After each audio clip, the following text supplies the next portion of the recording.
ನಮಸ್ಕಾರ ಎಲ್ರಿಗೂ, welcome to ಅಮ್ಮ ಆ್ಯಂಡ್ ಉಷಾಸ್ ಕಿಚನ್. ನಾನಿಲ್ಲಿ ಹೆಸರು ಕಾಳನ್ನು ಪ್ರೀವಿಯಸ್ ಡೇನೇ ನೆನೆಸಿಟ್ಟಿದ್ದೆ. ಇದೊಂದು 6 hours ಮಿನಿಮಮ್ ಆದರೂ ಇದು ಸೋಕ್ ಮಾಡಿರಬೇಕು. ಮತ್ತು ನಾನಿಲ್ಲಿ ಹಾಫ್ ಕ್ಯಾಬೇಜ್ ತೊಗೊಂಡಿದ್ದೀನಿ, ನೀಟಾಗಿ ಚಾಪ್ ಮಾಡಿ ಇಟ್ಟಿದ್ದೀನಿ ಇಲ್ಲಿ. ಏಕೆಂದರೆ ಹೆಸರು ಕಾಳನ್ನು ಪ್ರೀವಿಯಸ್ ಡೇ ನಾನಿಲ್ಲಿ ಸೋಕ್ ಮಾಡಿರೋದ್ರಿಂದ 1 ವಿಸಲ್ ನಾವು ಕೂಗಿಸ್ಕೊಂಡ್ರೂ ಸಾಕು. ನಾನೀಗ ಒಂದು ಕುಕ್ಕರಲ್ಲಿ ಹೆಸರು ಕಾಳು ಮತ್ತು ಕ್ಯಾಬೇಜ್ ಎರಡನ್ನೂ ಆ್ಯಡ್ ಮಾಡಿ ನೀರು ಆ್ಯಡ್ ಮಾಡ್ತಾಯಿದ್ದೀನಿ. ನಾನಿಲ್ಲಿ 1 ಟೇಬಲ್ ಸ್ಪೂನ್ ಉಪ್ಪು ಸಾಲ್ಟನ್ನು ಆ್ಯಡ್ ಮಾಡ್ತಾಯಿದ್ದೀನಿ. ಮತ್ತು ಇನ್ನೊಂದು ಸ್ವಲ್ಪ ನೀರು ಆ್ಯಡ್ ಮಾಡ್ತಾಯಿದ್ದೀನಿ, ಏಕೆಂದರೆ ಬೇಯಬೇಕಲ್ವ ಅದಕ್ಕೋಸ್ಕರ. ಮತ್ತು ಲಿಡ್ ಕ್ಲೋಸ್ ಮಾಡಿ ಸ್ಟವ್ ಆನ್ ಮಾಡಿ ಇಡ್ತಾಯಿದ್ದೀನಿ. 1 ವಿಸಿಲ್ಗೆ ನಾನಿಲ್ಲಿ ಸ್ಟವ್ ಆಫ್ ಮಾಡ್ಕೋತೀನಿ. ಮತ್ತು ಇಲ್ಲಿ ನಾನು ಈರುಳ್ಳಿ ಚಾಪ್ ಮಾಡ್ಕೋತಾ ಇದ್ದೀನಿ. ಮತ್ತು ಇಲ್ಲಿ ಮೆಣಸಿನ್ಕಾಯಿ ಇದೆ, ಗ್ರೀನ್ ಚಿಲ್ಲಿ ಮತ್ತು ಕರಿಬೇವು ಮತ್ತು ಕೊತ್ತಂಬರಿ, ಕೊರಿಯಾಂಡರ್ ಲೀವ್ಸ್ ಇದೆ. ಓಕೆ, ನಾನಿಲ್ಲಿ 2 ಆನಿಯನ್ಸ್ ತೊಗೊಂಡಿದ್ದೀನಿ. ಎಲ್ಲ ನೀಟಾಗಿ ಚಾಪ್ ಮಾಡಿ ರೆಡಿ ಮಾಡಿ ಇಟ್ಕೊಳ್ತಾ ಇದ್ದೀನಿ. ನಾನಿಲ್ಲಿ ಕೋಕೋನಟ್ನ ಗ್ರೈಂಡ್ ಮಾಡಿ ಇಟ್ಕೊಂಡಿದ್ದೀನಿ. ಮತ್ತು ಇಲ್ಲಿ ಆನಿಯನ್ಸ್, ಕೊರಿಯಾಂಡರ್, ಕರಿ ಲೀವ್ಸ್ ಮತ್ತು ಗ್ರೀನ್ ಚಿಲ್ಲಿ ಇದೆ. ನೆಕ್ಸ್ಟು ಒಗ್ಗರಣೆಗೆ ಅಂತ ನಾನಿಲ್ಲಿ ಪಾನ್ ಇಟ್ಟಿದ್ದೀನಿ. ಸ್ವಲ್ಪ ಆಯಿಲ್ ಆ್ಯಡ್ ಮಾಡಿದ್ದೀನಿ. ಆಯಿಲ್ ಬಿಸಿಯಾದ ನಂತರ ಮಸ್ಟರ್ಡ್, ಸಾಸಿವೆ,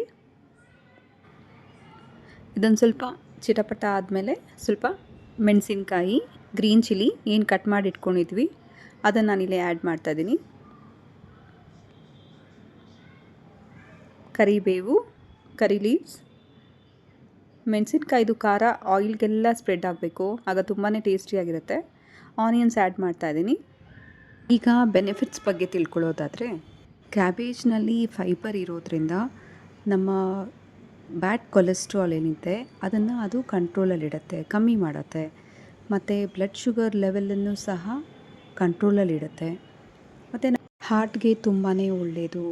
ಮತ್ತು ವೆಯ್ಟ್ ಲಾಸ್ ಮಾಡೋರಿಗೂ ಅಷ್ಟೇ ತುಂಬಾ ಒಳ್ಳೆಯದು. ಓವರಾಲಾಗಿ ಹೇಳಬೇಕಂದ್ರೆ ಇದೊಂಥರ ಸೂಪರ್ ಫುಡ್ ಥರ, ಇದು ಸೂಪರ್ ಫುಡ್. ಸೊ ನಾವು ಡೈಲಿ ಬೇಸಿಸ್ ತಿಂದ್ರೂ ಅಷ್ಟೇ ತುಂಬಾ ಒಳ್ಳೆಯದು. ಎಷ್ಟೆಲ್ಲ ಹೆಲ್ತಿ ಬೆನಿಫಿಟ್ಸ್ ಇದೆ ಕ್ಯಾಬೇಜಲ್ಲಿ. ನಮ್ಮನ್ನು ಸ್ಟ್ರಾಂಗ್ ಮಾಡುತ್ತೆ, ಬೋನ್ಸ್ ಸ್ಟ್ರಾಂಗ್ ಆಗುತ್ತೆ. ಈಗ ಸಾಲ್ಟ್ ಆ್ಯಡ್ ಮಾಡ್ತಾಯಿದ್ದೀನಿ. ಚೆನ್ನಾಗೊಂದು ಮಿಕ್ಸ್ ಮಾಡಬೇಕು. ಆನಿಯನ್ಸ್ ಎಲ್ಲ ಚೆನ್ನಾಗಿ ಫ್ರೈ ಆಗಬೇಕು. ಈಗ ಕುಕ್ಕರ್ ವಿಸಿಲ್ ಬಂದಿದೆ ಅಂತ ಆದರೆ ಆಫ್ ಮಾಡ್ಕೊಳ್ಳಿ. ಇನ್ನೊಂದು, ಕ್ಯಾಬೇಜನ್ನು ಓವರ್ ಕುಕ್ ಮಾಡ್ಕೋಬಾರ್ದು. ಈಗ ಸ್ವಲ್ಪ ಟರ್ಮರಿಕ್ ಆ್ಯಡ್ ಮಾಡ್ತಾಯಿದ್ದೀನಿ, ಹಾಫ್ ಟೇಬಲ್ ಸ್ಪೂನ್. ಕ್ಯಾಬೇಜ್ ಬಗ್ಗೆ ಮಾತ್ರ ಬೆನಿಫಿಟ್ಸ್ ತಿಳ್ಕೊಂಡ್ರೆ ಸಾಕಾ? ನಮ್ಮ ಹೆಸರು ಕಾಳಿನ ಬಗ್ಗೆನೂ ತಿಳ್ಕೊಬೇಕಲ್ವ.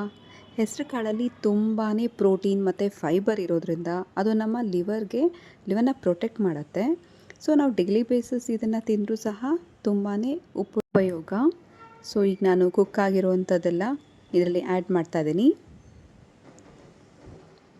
ಹೆಸರು ಕಾಳನ್ನು ನಾವು ಮೊಳಕೆ ಕಟ್ಬಿಟ್ಟು ನೆಕ್ಸ್ಟ್ ಡೇ ತಿಂದಾಗೂ ಸಹ ನಾವು ತುಂಬಾ ಒಳ್ಳೆಯದು. ಈಗ ಚೆನ್ನಾಗೊಂದು ಮಿಕ್ಸ್ ಮಾಡಬೇಕು. ಇಲ್ಲಿ ಹೇಳಿರುವ ಹಾಗೆ ಮೂಂಗ್ ದಾಲ್ ಆಗಲಿ, ಕ್ಯಾಬೇಜ್ ಆಗಲಿ ಏನೇ ತಿಂದ್ರೂ ಒಂದು ಲಿಮಿಟಲ್ಲಿ ತಿನ್ನಬೇಕು. ಮೂಂಗ್ ದಾಲ್ ಒಳ್ಳೆಯದು ಅಂತ ಹೇಳಿ ಡೈಲಿ ತಿನ್ನಬೇಕು, ಬಟ್ ಇದು ಕ್ವಾಂಟಿಟಿ ನಾವು ನೋಡಿಕೊಂಡು ತಿನ್ನಬೇಕಾಗತ್ತೆ. ಈಗ ಕೋಕೋನಟ್ ಆ್ಯಡ್ ಮಾಡ್ತಾಯಿದ್ದೀನಿ. ಸೊ ಒಂದು ಲಿಮಿಟ್ ಕ್ವಾಂಟಿಟಿನಲ್ಲಿ ತಿಂದರೆ ಡೈಲಿ ಬೇಸಿಸ್ ಒಳ್ಳೆಯದು. ಚೆನ್ನಾಗೊಂದು ಮಿಕ್ಸ್ ಮಾಡಬೇಕೀಗ. ಈಗ ನಮ್ಮ ಪಲ್ಯ ರೆಡಿಯಾಗಿದೆ. ಪ್ರೋಟೀನ್ ಆ್ಯಂಡ್ ಫೈಬರ್ ರಿಚ್ ಪಲ್ಯ ರೆಡಿ ಇದೆ. ಚಪಾತಿ ಜೊತೆ ಚೆನ್ನಾಗಿರುತ್ತೆ, ತಿನ್ಬೋದು. ಯಾರೆಲ್ಲ ಇನ್ನೂ ಸಬ್ಸ್ಕ್ರೈಬ್ ಆಗಿಲ್ಲ ನನ್ನ ಚಾನಲ್ಗೆ, ಸಬ್ಸ್ಕ್ರೈಬ್ ಆಗಿ ಮತ್ತು ನಿಮ್ಮ ಫ್ರೆಂಡ್ಸ್ಗೆ, ಫ್ಯಾಮಿಲಿ ಮೆಂಬರ್ಸ್ಗೆ ಶೇರ್ ಮಾಡಿ. ಎಲ್ಲ ಸಿಂಪಲ್ ಆ್ಯಂಡ್ ಈಸಿ ರೆಸಿಪೀಸ್ನ ಶೇರ್ ಮಾಡ್ತಾಯಿದ್ದೀನಿ. ಸೊ ಯಾರೆಲ್ಲ ಟ್ರೈ ಮಾಡಿದ್ದೀರಾ ಮನೇಲಿ ನಾನು ಮಾಡಿರೋಂಥ ರೆಸಿಪೀಸ್ ಕಮೆಂಟಲ್ಲಿ ತಿಳಿಸಿ. ಈಗ ಗಾರ್ನಿಷಿಂಗ್ಗೆ ಅಂತ ಕೊರಿಯಾಂಡರ್ ಲೀವ್ಸ್ ನೋಡಿದ್ರಲ್ಲ ಎಷ್ಟು ಕಲರ್ಫುಲ್ಲಾಗಿ ಕಾಣ್ತಿದೆ ಅಂತ. ಇದರಲ್ಲಿ ಬಸ್ಸಾರು ಸಹ ಮಾಡ್ಬೋದು. ನಾನು ಆಲ್ರೆಡಿ ಪ್ರೀವಿಯಸ್ ವಿಡಿಯೋಸೆಲ್ಲ ಅಪ್ಲೋಡ್ ಮಾಡಿದ್ದೀನಿ, ಬೇಕಿದ್ದರೆ ನೀವಲ್ಲಿ ಚೆಕ್ ಮಾಡ್ಕೊಳ್ಳಿ. ಅದು ಬಸ್ಸಾರು ಮಾಡೋದು ನೋಡಿದ್ರಲ್ಲ. ನಮ್ಮ ಹೆಲ್ತಿ ಹೆಲ್ತಿ ಪಲ್ಯ ರೆಡಿಯಾಗಿದೆ. ಎಷ್ಟು ಕಲರ್ಫುಲ್ಲಾಗಿ ಕಾಣ್ತಿದೆ. ಯಾರೆಲ್ಲ ಇನ್ನೂ ಸಬ್ಸ್ಕ್ರೈಬ್ ಆಗಿಲ್ಲ, ಸಬ್ಸ್ಕ್ರೈಬ್ ಆಗಿ ಅಂತ ಹೇಳ್ತಾ, thank you so much for watching. Thank you.